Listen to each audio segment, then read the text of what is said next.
সুন্দরবন। হিংস্র royal Bengal tiger ছাড়াও দেখতে পাওয়া যেতে পারে হরিণ, কুমির, আরও নাম না জানা কত কি প্রাণী। অপূর্ব লাগছে চারিদিকটা। আপনারা আপনাদের লাইফেও কচ্ছপ দেখেছেন, কিন্তু সম্ভবত এই কচ্ছপ কেউ দেখেনি। ওই দেখুন, এখানে বাঘের পায়ের ছাপ দেখা যাচ্ছে। 3 দিন আগে এখানে 46 মিনিট ধরে বাঘ জল খেয়েছে। সুন্দরী গাছের নাম অনুসারে এই বনকে বলা হয় সুন্দরবন। দিনে পুরো ভ্রমণটাই কাটবে লবণাক্ত ক্যানেল ধরে বোটে আড্ডা, হইচই, খাওয়া দাওয়া আর সাইট সিইং করতে করতে। আর রাতে প্রকৃতির মধ্যে এক নিরিবিলি রিসর্টে। কেমন লাগলো সবার? শীতের শেষ ভাগে আজ আপনাদের সাথে শেয়ার করব সুন্দরবন ভ্রমণের এক অন্য অভিজ্ঞতা।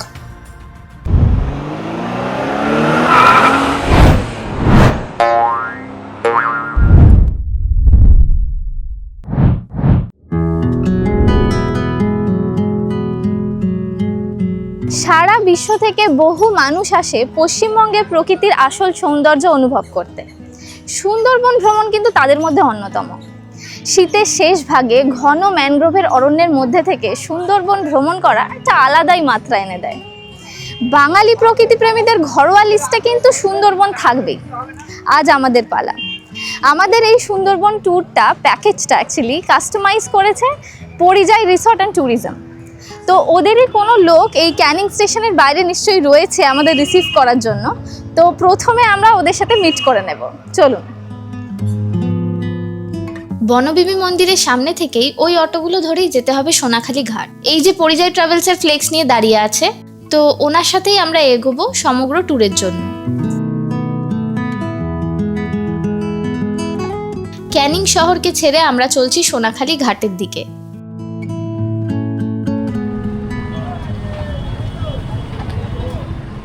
অটো আমাদের নামিয়ে দিয়েছে সোনাখালিতে। তো এখান থেকে জাস্ট একটুখানি হেঁটেই ঘাটের দিকে যেতে হবে, যেখান থেকে সুন্দরবনের জন্য বোট ছাড়ে। তো এখন যাই ঘাটের দিকে। যারা গাড়ি নিয়ে আসবেন তারা কিন্তু গাড়ি পার্ক করতে পারবেন ঠিক এই জায়গাতেই। এই যে ঘাটে সুন্দরবন যাওয়ার সব বোটগুলো পরপর লাইন দিয়ে দাঁড়িয়ে রয়েছে। তো এখান থেকেই আমাদেরকে বোট খুঁজে নিতে হবে নিজেদের। আমাদের বোটের নাম হলো সব্যসাচী।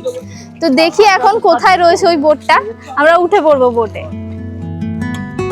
এই যে আমাদের বোট, এটা সব্যসাচী। তো সবাই একে একে উঠছে, আমরা আবার দেরি না করে বোটে উঠবো এবার।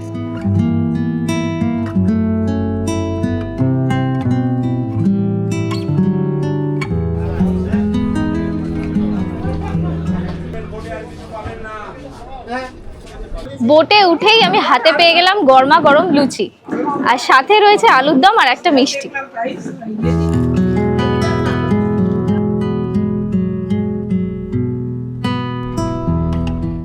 বোট ছাড়লো সুন্দরবন ভ্রমণের উদ্দেশ্যে। ব্রেকফাস্ট আমাদের শেষ হয়ে গেছে করা। তো এবার বোটের নিচের দিকে রেস্ট নেওয়ার জায়গা করা আছে। তো ভাবছি ওই জায়গাটা একটু দেখে আসি, চলুন। লঞ্চের নিচের দিকেই মেনলি থাকার সুবন্দোবস্ত করা হয়েছে। দেখুন চারিদিকে এরকম বেড তৈরি করা রয়েছে। তো এগুলো মেনলি রেস্ট নেওয়ার জন্যই তৈরি করা হয়েছে, কিন্তু এখন লোকজন শুরুতেই এসে লাগেজ রেখে দিয়েছে। কিন্তু আপনারা চাইলে এই জায়গাটায় রেস্ট নিতে পারেন। বোটের মধ্যে ওয়াশরুম তো আছেই, আবার ড্রেস চেঞ্জের জন্য এরকম একটি জায়গাও দেওয়া আছে।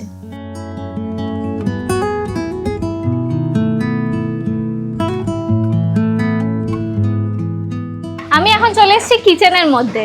লঞ্চের নিচের ফ্লোরটার মধ্যে রয়েছে কিচেন। তো এসে যেটা জানতে পারলাম যে আজকের মেনু রয়েছে ভাত, ডাল, আলু ভাজা, কাতলা কালিয়া, চিংড়ির মালাইকারি, চাটনি, পাঁপড়। শুনেই বুঝতে পারছেন যে লাঞ্চ একেবারে জমে খিল। আর এখানে আমি দেখতে পাচ্ছি লাঞ্চের প্রিপারেশন বেশ অনেকক্ষণ হলো শুরু হয়ে গেছে। আচ্ছা, যদি ভেজ খায় কেউ তাহলে সেক্ষেত্রে কিন্তু আগে থেকে ওনাদের জানিয়ে দিলে ওনাদের সুবিধা হবে রান্না করে রাখতে।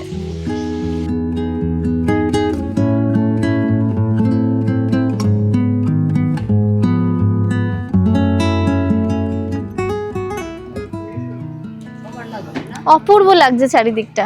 চারিদিকে পুরো ম্যানগ্রোভের ঘন অরণ্য। বোট ছেড়ে দিয়েছে বেশ খানিকক্ষণ হলো। এখন বোট ছুটেছে গোসাবার দিকে। সেখানে গিয়ে আমাদের সাইট সিন হলো হ্যামিল্টন বাংলো এবং বেকন বাংলো।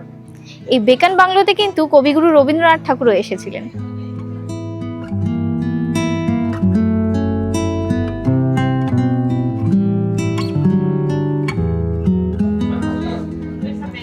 গোসাবাতে যাওয়ার সময় যে নদীটি আমরা পার করছি সেটা হলো হোগল নদী, মানে বোট এখন হোগল নদীর ওপর দিয়ে যাচ্ছে। আচ্ছা, সুন্দরবন কিন্তু নো প্লাস্টিক জোন, তাই এই চিপসের প্যাকেট, তারপর বিস্কিটের প্যাকেট, প্লাস্টিকের যে কোনো জিনিসপত্র এই যেখানে সেখানে বা নদীর মধ্যে ফেলে দেবেন না, তাহলে কিন্তু ফাইন হয়ে যেতে পারে।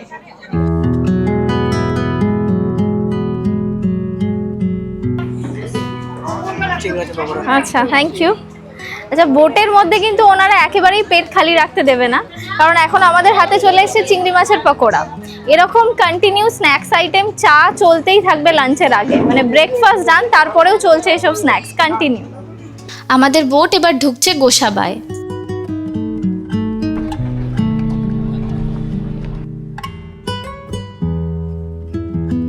গোসাবায় নেমে আমি দেখতে পাচ্ছি যে এখানে কিন্তু বেশ অনেক দোকানঘাট রয়েছে, আর থাকাটাই স্বাভাবিক কারণ এখানে অনেক লোকজন থাকে।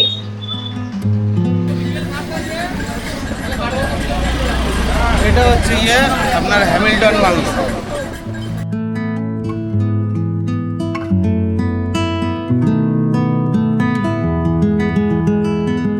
গোসাবা মার্কেটের থেকে জাস্ট কিছুটা হেঁটে আসলেই পড়বে এই হ্যামিল্টন বাংলো। প্রায় 100 বছর আগে সুন্দরবনের জঙ্গলে সমবায় আন্দোলন শুরু করেছিলেন স্কটল্যান্ডের স্যার ড্যানিয়েল হ্যামিল্টন। 2 দশক ধরে তিনি এই সুন্দরবন অঞ্চলে কিন্তু প্রচুর উন্নতি করেছিলেন। মাতলা নদী সংলগ্ন বেশ কয়েকটি গ্রামের পুরো ভোল বদলে দিয়েছিলেন। তার এই ভূমি সংস্কার এবং পঞ্চায়েত রাজকে স্বাগত জানিয়েছিলেন গান্ধীজি এবং কবিগুরু রবীন্দ্রনাথের মতো ব্যক্তিত্বরা। স্যার হ্যামিল্টন এবং তার পরিবারের সদস্যরাই বসবাস করতেন এই বাংলোতে, আর সেই কারণেই এই বাংলোর নাম দেওয়া হয়েছে হ্যামিল্টন বাংলো। চলুন ভেতরটা ঘুরে দেখি। হ্যামিল্টন বাংলোতে কিন্তু এখন প্রবেশ করা যায় না, এমনকি সামনের করিডোরটায় এখন তালা বন্ধ, তাই অগত্যা বাইরে থেকে দেখেই ফিরে যেতে হলো। এখানে কিন্তু কম দামে ডাব পাওয়া যায়, তাই একটু গলা ভিজিয়ে নিলাম। গোসাবার হ্যামিল্টন বাংলো দেখা হয়ে গেল, এবার আমরা যাব বেকন বাংলোর দিকে। বেশি দূর না, এখান থেকে হেঁটে মিনিট 7 চলুন। এটি হলো বেকন বাংলো, এখানে রবীন্দ্রনাথ ঠাকুর এসেছিলেন। তো এখানে প্রবেশ করতে গেলে মাথা পিছু 10 টাকা করে টিকিট কাটতে হয়। চলুন।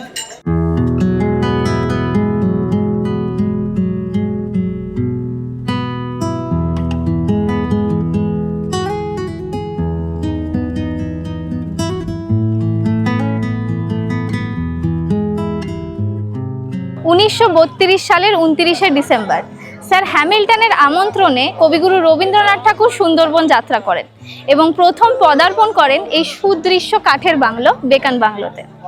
কবির স্মৃতি বিজড়িত এই স্থানটি সুন্দরবনের পর্যটকদের কাছে এখন একটি আকর্ষণীয় দ্রষ্টব্য হয়ে উঠেছে।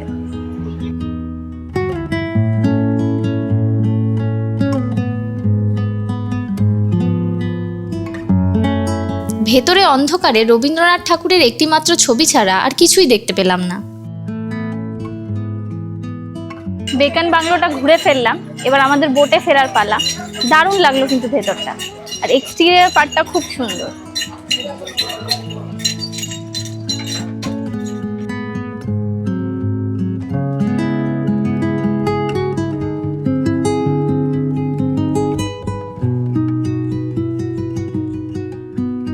এখন লাঞ্চের পালা। মেনু কি আছে সেটা তো আপনাদেরকে আগেই বলে দিয়েছি কিচেনে।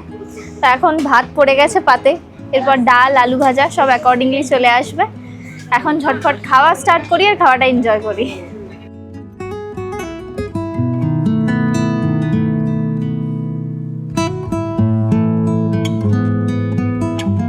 চিংড়ি মাছের মালাইকারি চলে এসছে। এই যে চিংড়ি মাছ, পিসটা দেখে বোঝা যাচ্ছে খুব মাউথ মেল্টিং বানানো হয়েছে, খেলে বুঝতে পারবো। ভালো লাগছে। হ্যাঁ, একটু গ্রেভি দিন। ঠিক আছে।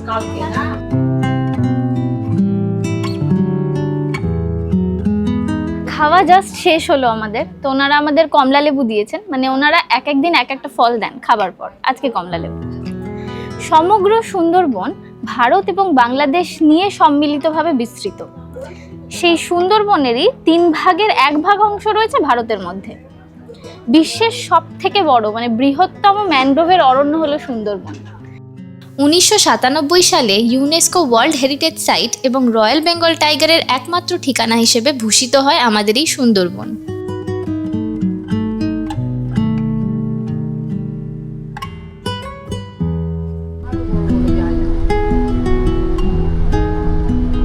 আজ যাত্রাপথে বেশ কিছু বন্যপ্রাণীর দেখা মিলল, যেমন ওই যে দূরে বাঁদরের দল। জানতে পারলাম এই জায়গাটিতেও কুমিরের দেখা মিলতে পারে।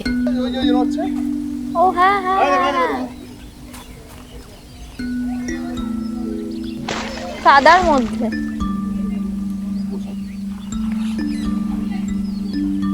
জলে কিছু একটা আছে।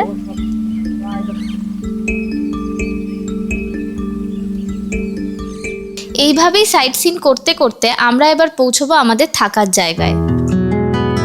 সুন্দরবনে মূলত 2 ধরনের থাকার ব্যবস্থা আছে।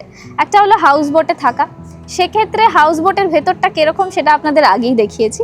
সেখানে থাকা যেতে পারে। নদীতে নোঙর ফেলে হাউস বোটের মধ্যে থাকার ব্যাপারটা কিন্তু বেশ অ্যাডভেঞ্চারাস। আর একটা ব্যবস্থা হলো হোটেল বা রিসর্টের। আমরা যেহেতু পরিযায়ী রিসর্ট অ্যান্ড ট্যুরিজমের সাথে এসেছি, তো শুনলাম ওনাদের একটা খুব সুন্দর রিসর্ট রয়েছে, তাই আমরা ভাবলাম হোটেলেই থাকবো। এখন আমাদের বোট যাচ্ছে পাখিরালয়ের দিকে।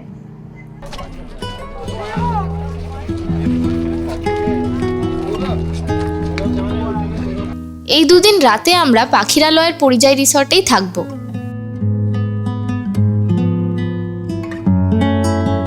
আমরা এই রিসর্টের ফার্স্ট ফ্লোরে 206 নম্বর রুমটি পেয়েছি। এই হলো আমাদের পরিযায়ী রিসর্টের রুম। আমার তো এক ঝলকে দেখে বেশ ভালো লাগছে। মানে এই রুমটা হচ্ছে কর্নারের দিকে 206 নম্বর রুম ফার্স্ট ফ্লোরে। আমি ঢুকেই যেটা লক্ষ্য করতে পারছি যে রুমটা যে বিশাল বড় সেরম নয়, কিন্তু একদম ঠিকঠাক, আমাদের জন্য একদম প্রপার আর স্পিশিয়াস রয়েছে। আর আশপাশে মানে রুমের বাইরের পরিবেশটা ভীষণ সুন্দর, পুরো প্রাকৃতিক পরিবেশে মোড়া রুমটা, তাই জন্য আরও বেশি ভালো লাগছে। সামনে একটা জানলা রয়েছে, এই পাশেও একটা জানলা, জানলার বাইরে পুরো একটা গ্রাম্য পরিবেশ। এদিকে একটা আয়না দেওয়া রয়েছে যেটা এসেনশিয়াল।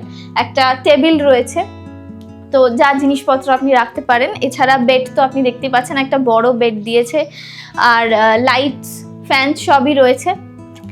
এছাড়া ওয়াশরুম তো আর দেখানোর কিছু নেই, ওয়াশরুমে কমোড রয়েছে, দেখে নিয়েছি। আর সমস্ত জলের ব্যবস্থা একদম প্রপার রয়েছে। তো এই রুমটায় থাকার জন্য একদম আমার তো পারফেক্ট লাগছে। একদিন আরও রয়েছি, তো আরও কী কী এমিনিটিস রয়েছে সবই আপনাদের সাথে শেয়ার করব, আর কেমন লাগলো সেটাও জানাবো। তবে এবার আপনাদেরকে রুমের বাইরের দিকটা একটু ঘুরে দেখাই, চলুন।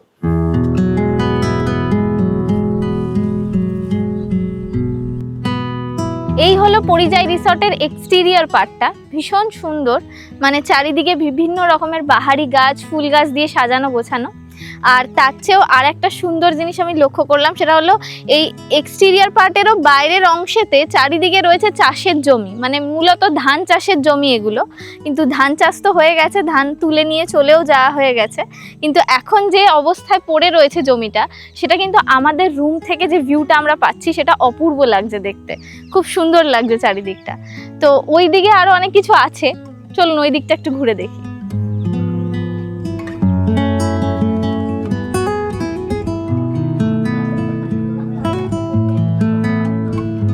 আচ্ছা, এই জায়গাটাতেই কিন্তু সন্ধ্যাবেলা ঝুমুর নাচ হয়, আর তার সঙ্গে সঙ্গে চলে স্ন্যাক্স, আর এখানেই ডিনারেরও ব্যবস্থা করা হয়। সন্ধে হতেই শুরু হলো ঝুমুর নাচ।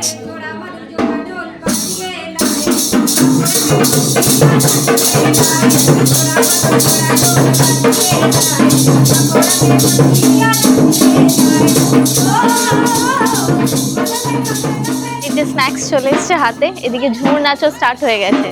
চাউমিন খেতে খেতে ঝুমুর নাচ এনজয় করা একটা আলাদাই অভিজ্ঞতা।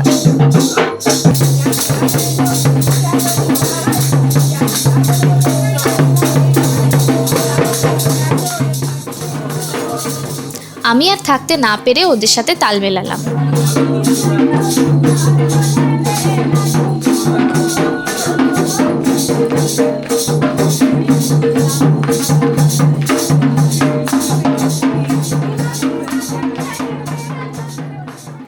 রাতের বেলা হোটেল থেকে বাইরে এলাম, তো জাস্ট একটুখানি হেঁটেই দেখলাম সামনে একটা দোকান রয়েছে। এটা হচ্ছে সেই দোকানটা। তো দোকানটায় এসে আমার চোখ জুড়িয়ে গেল এখানকার কিছু পিসেস দেখে। সব কাঠের তৈরি, মানে অন্যান্য জিনিসেরও রয়েছে, কিন্তু মূলত কাঠের তৈরি বেশ কিছু জিনিস রয়েছে যেগুলো সত্যি চোখে লাগার মতো।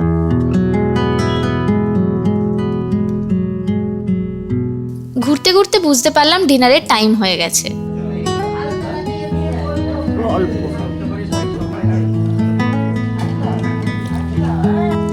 আমরা ডিনার করতে বসে পড়েছি। ওনারা ডিনার মোটামুটি সার্ভ করে ওই 9টা থেকে 9:30 এরকম সময়। তো আমি বসে পড়েছি ডিনার করতে। এখন ডিনারে কি কি আছে সেটা একটু বলি। এখানে জিরা রাইস রয়েছে, ফুলকপি রসা রয়েছে, মাটন রয়েছে, আর যারা ভেজ খাবে তাদের জন্য ধোকা দিয়েছেন, মানে এটা একটা অপশনাল খাবার বলা যেতে পারে, আর স্যালাড রয়েছে। তো আর বেশি দেরি না করে খাওয়াটা স্টার্ট করি।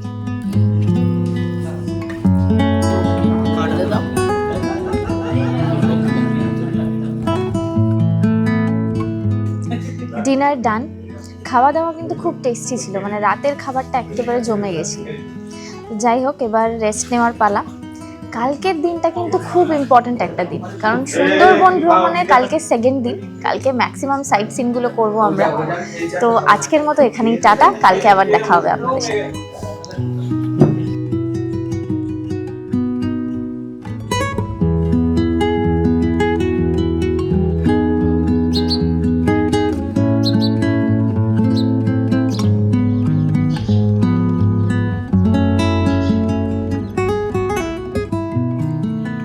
Good morning.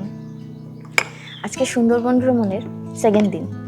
আজকের দিনটা কিন্তু ভীষণ ভাইটাল, আগেই বলেছিলাম, কারণ আজকে অনেক মেন সাইট সিন রয়েছে, আর তার সঙ্গে সঙ্গে বোট আমাদের পুরো একদম খাড়ির ভেতর দিয়ে যাবে। তো ব্যাপারটা বেশ ইন্টারেস্টিং হতে চলেছে। আর এই চা খেয়ে এবার আমরা সোজা চলে যাব বোটে। ওখান থেকে সব বাকি খাওয়া দাওয়া এনজয়মেন্ট হবে, সব আপনাদের সাথে শেয়ার করব। ও আর একটা বিষয়, সেটা হলো এই যে পরিযায়ী রিসর্ট অ্যান্ড ট্যুরিজমের আন্ডারে যে রিসর্টটা রয়েছে সেটা কিন্তু আপনারা আলাদাভাবেও বুক করতে পারেন। মানে প্রাকৃতিক সৌন্দর্যের সান্নিধ্যে থাকতে গেলে এই মুহূর্তে এই জায়গাটার কোনো বিকল্প নেই। অসাধারণ পরিবেশ আশপাশে। তো আপনারা এটা আলাদা করে বুক করেও কিন্তু এই প্রাকৃতিক সৌন্দর্যটা এনজয় করতে পারেন। আচ্ছা হ্যাঁ, এইটা বুক করার জন্য রুম রেন্ট হলো 800 থেকে 1500। এই রিসর্টে সিজন ওয়াইজ মানে রুম রেন্টটা ডিফার করে। অনেকগুলো রুম আছে, আপনারা আগে থেকে বুক করে নিতে পারেন। বুকিং যে ডিটেলসটা আছে সেটা আমি ডেসক্রিপশন বক্সে আপনাদের সাথে শেয়ার করব। আপাতত চা খেয়ে আমরা বেরিয়ে পড়ব আমাদের আজকে সাইট সিনের উদ্দেশ্যে বোটে।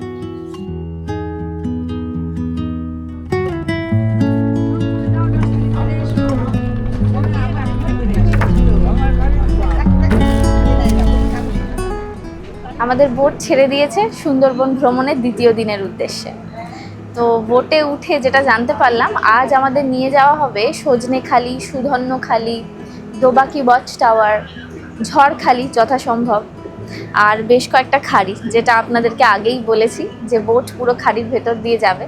তো বোট যখন ওই সব স্পেসগুলোতে আমাদের ঘোরাবে তখন পুরো ডিরেক্টলি শেয়ার করব আপনাদের যে এই জায়গাগুলো কীরকম দেখতে এবং কী কী নাম আছে।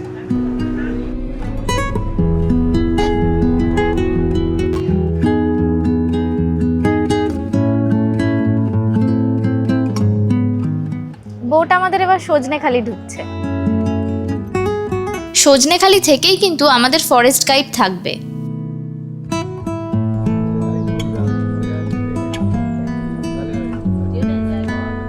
পিছনটায় যে পুকুরটা আছে এটাতে কচ্ছপ আছে। তো আপনারা আপনাদের লাইফেও কচ্ছপ দেখেছেন, কিন্তু সম্ভবত এই কচ্ছপ কেউ দেখেনি।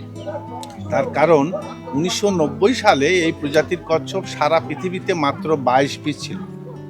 এই প্রজাতির কচ্ছপের বাংলা নাম হচ্ছে বালিগড়, ইংরেজি নাম হচ্ছে রিভার টেরাপিন, জুওলজিক্যাল নাম হচ্ছে বাটাকুর বাস্কা।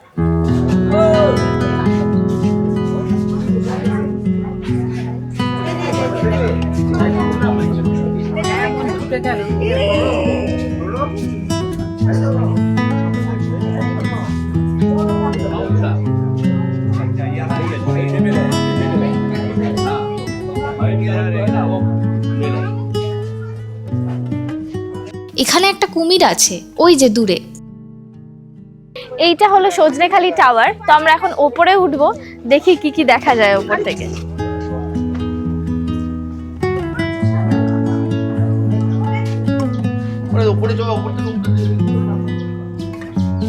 এই ওয়াচ টাওয়ার থেকে মানে ওপর থেকে যেটা দেখা যায় সেটা হলো একটা মিষ্টি জলের মানে পুকুর মতো করা রয়েছে, যেখানে বন্যপ্রাণীরা জল খেতে আসে। মানে সুন্দরবনের যে বন্যপ্রাণীরা হয়, বাঘ বলুন বা হরিণ, যে কোনো বন্যপ্রাণীরা জল খেতে আসে। তো লাক ভালো থাকলে আমাদেরও চোখে পড়ে যেতে পারে। তো দেখা যাক আমরা আজকে দেখতে পাই কিনা। ওই যে দূরে দেখতে পাচ্ছেন জায়গাটি, ওখানেই কিন্তু বন্যপ্রাণীরা জল খেতে আসে।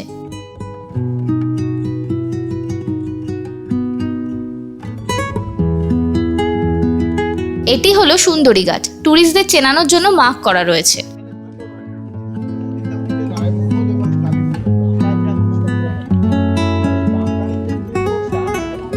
আমাদের সজনেখালি ঘোরা হয়ে গেল, এবার আমরা যাব সুধন্যখালিতে।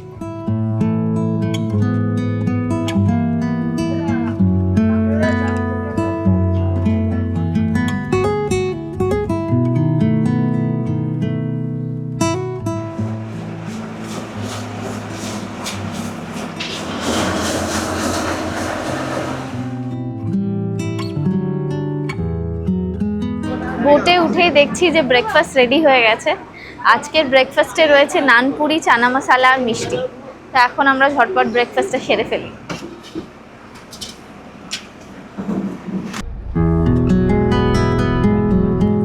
জলে কুমির, ডাঙায় বাঘ, এই প্রবাদটি যার জন্য তৈরি হয়েছে সেটি হলো এই গর্বের সুন্দরবন। এখন আমাদের বোট চলেছে সুধন্যখালি খাড়ির মধ্যে দিয়ে। চারিদিকে মানে প্রচুর গাছ দেখতে পাচ্ছি, আর নদীর প্রস্থ আস্তে আস্তে সরু হয়ে গেছে। সুধন্যখালি প্রায় এসেই গেছে, নামবো এবার আমরা। সুধন্যখালিতে ঢুকতেই আমাদের গাইড দলের হয়ে রেজিস্টারে সাইন করলো। ঢুকতেই পড়বে বনবিবির মন্দির, বনের দেবতা হিসেবে পূজিত হন ইনি। এখানে মূলত আমরা ম্যানগ্রোভ অরণ্যের একটা বিস্তৃত অঞ্চল পাচ্ছি এবং ভ্যারাইটি পাচ্ছি, যেমন এখানে কাঁকড়া গাছ, কলসি গাছ, সুন্দরী গাছ, গেওয়া, এই ধরনের বিভিন্ন রকমের ম্যানগ্রোভ জাতীয় গাছ প্রচুর পরিমাণে দেখা যাচ্ছে।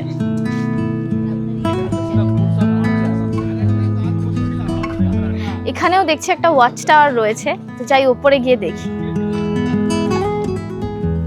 সুধন্যখালি এখানে একটা ভালো ওয়াচ টাওয়ার, এটা বাঘ দেখার জন্য বা অ্যানিমাল দেখার জন্য। সামনে মিষ্টি জলের পুকুর এবং অবজারভেশন লাইন আছে। তো এখানে অনেকবারই আমি বাঘ দেখেছি এবং 3 দিন আগে এখানে 46 মিনিট ধরে বাঘ জল খেয়েছে। টাওয়ারের ওপরে উঠে দেখতে পাচ্ছি এটাই হলো সেই পুকুরটা যেটাতে 2 দিন আগে নাকি বাঘ জল খেয়েছিল 46 মিনিট ধরে, গাইড যেটা জানালো। কি অপূর্ব লাগছে এমনিও চারিদিকে দৃশ্যটা ওপর থেকে, জঙ্গলটা দারুণ লাগছে ওপর থেকে দেখতে। সুধন্যখালি ঘোরা হয়ে গেল, এবার আমরা যাব দোবাকি ওয়াচ টাওয়ারের দিকে।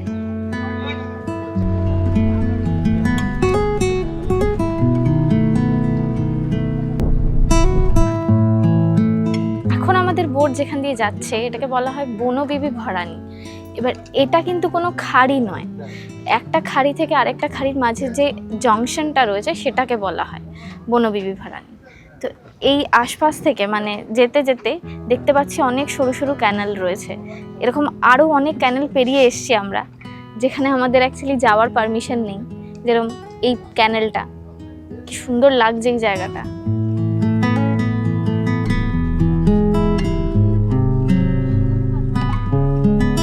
ক্যানেলের ধারেই কিন্তু হরিণের দেখা মিলল। শীতল হরিণ।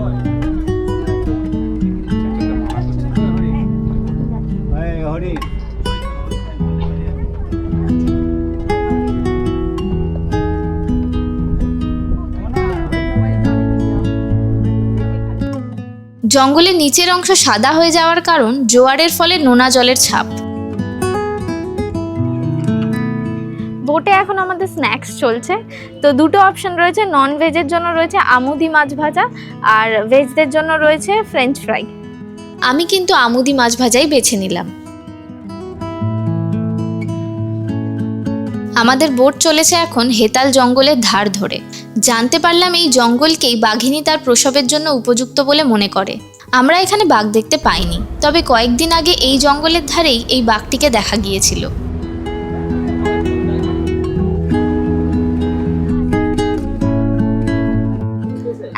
নামবো দোবাকি ওয়াচ টাওয়ারে। একদম চলে এসছে ঘাটের সামনেই।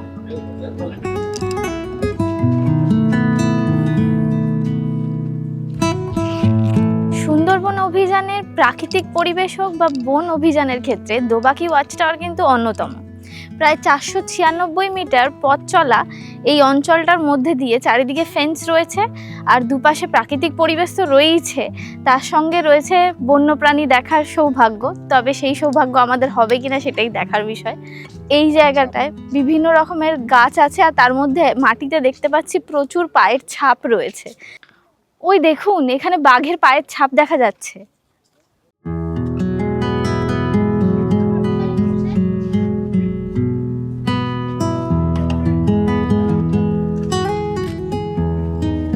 জঙ্গলের মধ্যে সকলেই বন্যপ্রাণীদের দেখার উদ্দেশ্যে সজাগ থাকে, তবে সত্যি পুরোটাই কপালের ব্যাপার।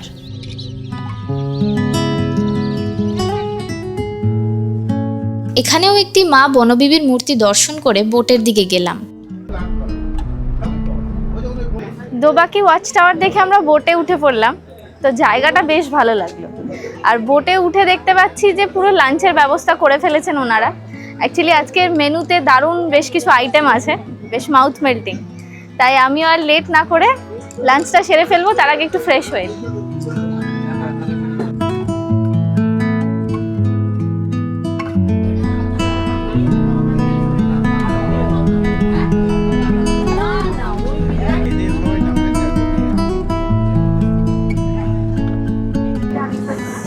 আজকে দ্বিতীয় দিনের লাঞ্চ স্টার্ট হয়ে গেছে।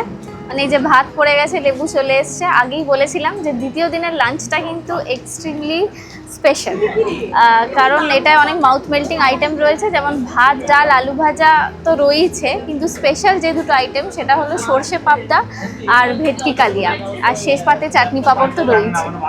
তো খুবই মাউথ মেল্টিং আইটেম আজকে। আর একটা বিষয়, সেটা হচ্ছে ভেজ যারা খাবে তাদের জন্য আগেও বলেছি যে আগে থেকে বলে দিতে হবে, ওনারা ব্যবস্থা করে দেবে। আজকেও করেছেন তাদের জন্য। তো আমি এবার খাওয়াটা শুরু করি।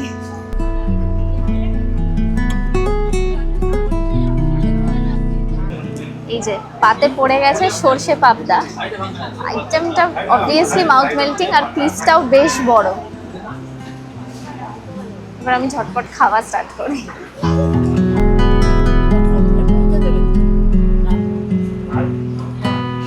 খাওয়া দাওয়া শেষ।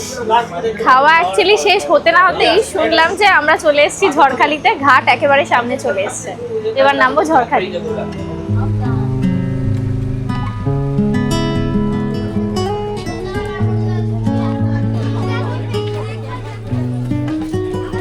আমরা ঝড়খালিতে প্রবেশ করে গেছি। তো ঝড়খালিতে মূলত যেটা আছে বলে জানি সেটা হলো ব্যাঘ্র প্রকল্প। তো এখানে প্রবেশের জন্য টিকিট কাটতে হয়। যাই আগে টিকিটটা কাটি।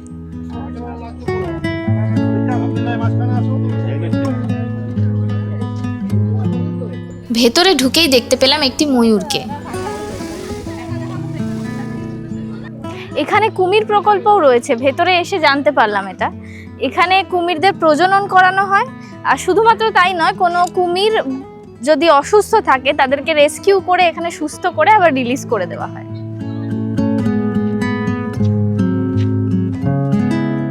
দূরে একটি বাঘ চলাচল করতে দেখতে পেলাম, তবে কাছ থেকে দেখার সুযোগ পেলাম না। এটা একটি গোসাপ।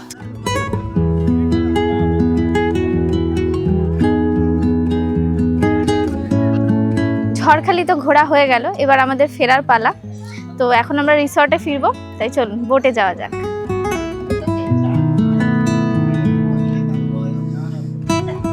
আজকে আমাদের পৌঁছতে বেশ অনেকটা লেট হয়ে যাচ্ছে, মানে সন্ধে হয়ে গেছে, চারিদিকটা পুরো অন্ধকার হয়ে গেছে।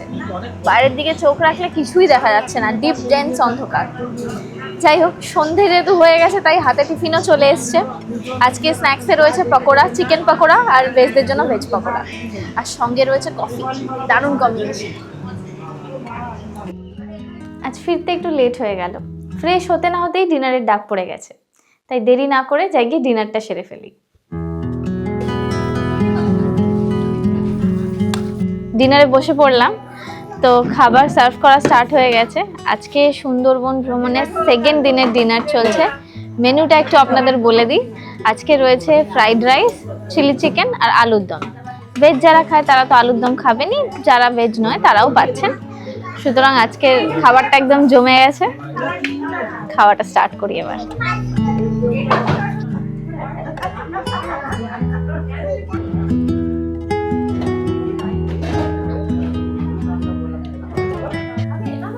এই যে চিলি চিকেনও দিয়ে গেল, কালারটা দেখে বোঝা যাচ্ছে খুব ভালো হয়েছে।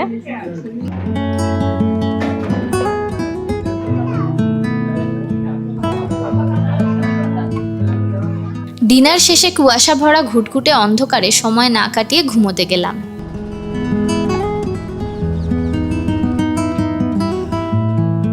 Good morning.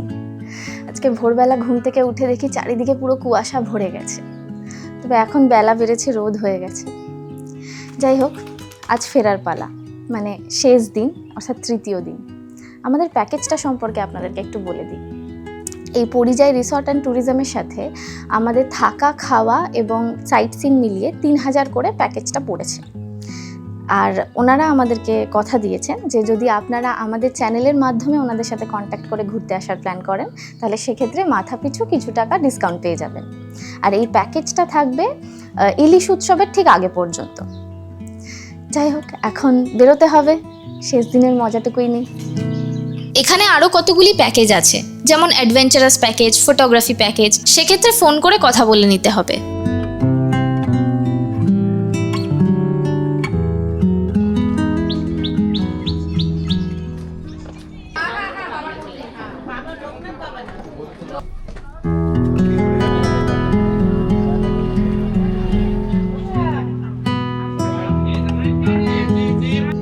সুন্দরবনের শেষ দিনের ব্রেকফাস্ট কিন্তু আমাদের হাতে চলে এসছে। রয়েছে গরম গরম লুচি আর ছোলার ডাল, সঙ্গে ডিম সেদ্ধ। তো খেতে খেতে আপনাদের একটা কথা বলি, সুন্দরবনে ঘুরতে আসার আমার মনে হয় সেরা সময় শীতকাল। কেন কি এই সময়টা ওয়েদারটা সুন্দর থাকে, মানে এই নভেম্বর থেকে মার্চ মাস, এই সময়টায় নদীর ওপরে ঘুরতে বেশ ভালো লাগবে, যেহেতু ওয়েদারটা ভালো লাগে। কিন্তু বর্ষাকালের একটা আলাদাই ক্রেজ আছে সুন্দরবনে, সেটা আমরা সকলেই জানি। কারণ বর্ষাকালে ইলিশ উৎসব তো রয়েছে, তার উপরে সুন্দরবনের সবুজ রূপ, আর তার সঙ্গে আকাশে মেঘমেদুর খেলা, নদীর ওপরে বৃষ্টি, এটা কিন্তু একটা অপূর্ব এক্সপিরিয়েন্স। তো ওই টাইমটাও প্ল্যান করা যেতে পারে সুন্দরবনের।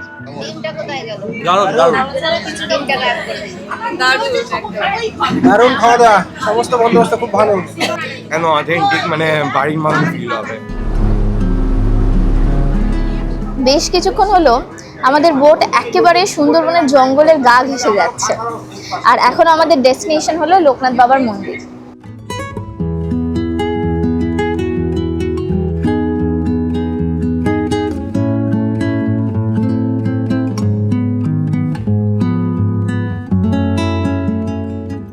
এই যে এটাই হলো লোকনাথ বাবার মন্দির। খড়ের ছাউনি দিয়ে একটা ছোট্ট কুটির বানানো রয়েছে, তার মধ্যেই বাবা লোকনাথের বিগ্রহ বিরাজ করছে। আশপাশের পরিবেশটাও খুব সুন্দর এখানে। আর আসতে গিয়ে দেখছিলাম বেশ কিছু রিসর্টও রয়েছে ছোটখাটো।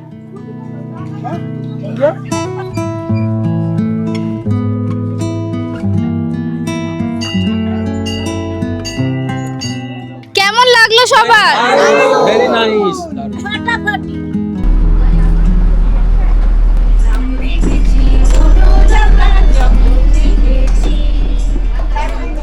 শেষ দিনে গানে সকলে মিলে পুরো মেতে উঠেছে, মানে লাঞ্চের আগে জমে গেছে মানুষজন। আসলে ইট কাঠ বালি শহরের কোলাহল থেকে মুক্তি পেতে এবং প্রকৃতির যে এই আদিম রূপ দেখতে দেখতে না সকলে সুন্দরবনে একেবারে নিজেকে হারিয়ে ফেলেছে, মুগ্ধ হয়ে গেছে সুন্দরবনের রূপে। এই বার্ধক্য বয়সে আমি খুব আদর যত্ন পেয়েছি এই অর্গানাইজেশনে। ফের কখনো সুযোগ হলে পেলে আমি ফের এখানে আসবো। চলে যাচ্ছি গো, খুব মন খারাপ হচ্ছে। ছেড়ে চলে যেতে খুব খারাপ লাগছে, মনটা খুব দুঃখ লাগছে। আরো কয়েকদিন থাকলে ভালো লাগতো। খুব ভালো লেগেছে, দারুণ আমাদের ঘুরিয়েছে, ভালো। আরে নাক ডাকে কথা বলে, নাকটা বন্ধ করে মুখটা চালায়। এ মা, ভিডিও হচ্ছে।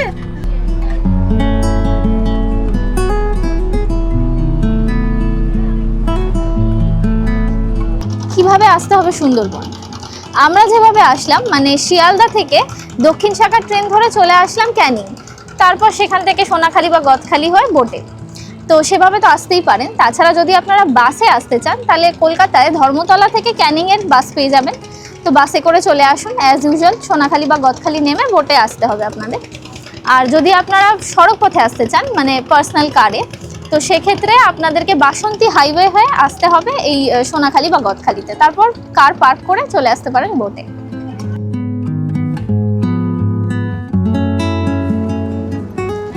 লাঞ্চে বসে পড়লাম, আজকে আর লেট করলাম না কারণ ঘন্টাখানেকের মধ্যেই আমাদের নামতে হবে। আর আজকে মেনুতে রয়েছে মানে শেষ দিনের লাঞ্চের মেনুতে রয়েছে ভাত, ডাল, আলু ভাজা অ্যাজ ইউজুয়াল, তার সঙ্গে রয়েছে মাছ আর চিকেন আর চাটনি পাঁপড় তো রয়েছে। তবে আমি আজকে ভাবলাম একটু হালকা খাই, তাই ওনাদের বলেছি ভেজ সার্ভ করতে। ভেজে আই থিঙ্ক পনির আছে, খেয়ে ফেলি এবার তাড়াতাড়ি।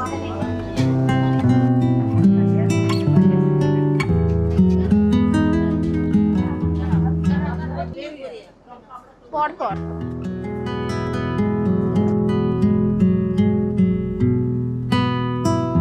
কিভাবে যে 2-3টে দিন কেটে গেল হুশ করে বুঝতেই পারলাম না। বোটের মধ্যে সকলে মিলে একসাথে থেকে একটা পরিবারের মতো হয়ে গেছিলাম। যাই হোক, তবু ফিরতে তো হবে, এখন একেবারে অন্তিম পর্যায়ে চলে এসেছি। সুন্দরবন ভ্রমণ আমার অসাধারণ লাগলো, আরও বেশি করে বলতে হচ্ছে কারণ পরিযায়ী রিসর্ট অ্যান্ড ট্যুরিজমের দ্বারা এই ভ্রমণটা আরও বেশি কম্প্যাক্ট হয়েছে এবং খুব ভালোভাবে ওদের তত্ত্বাবধানে ব্যাপারটা বেরিয়েছে। তো আমরা তো খুব এনজয় করলাম, আবার হয়তো পরে কখনো আসলে এই দিনগুলো আরও বেশি করে মিস করব। যাই হোক, আপনাদের সাথে দেখা হবে আবার অন্য কোনোখানে অন্য কোনো ভিডিওতে। এই ভিডিওটা কেমন লাগলো অবশ্যই কমেন্ট করে জানাবেন।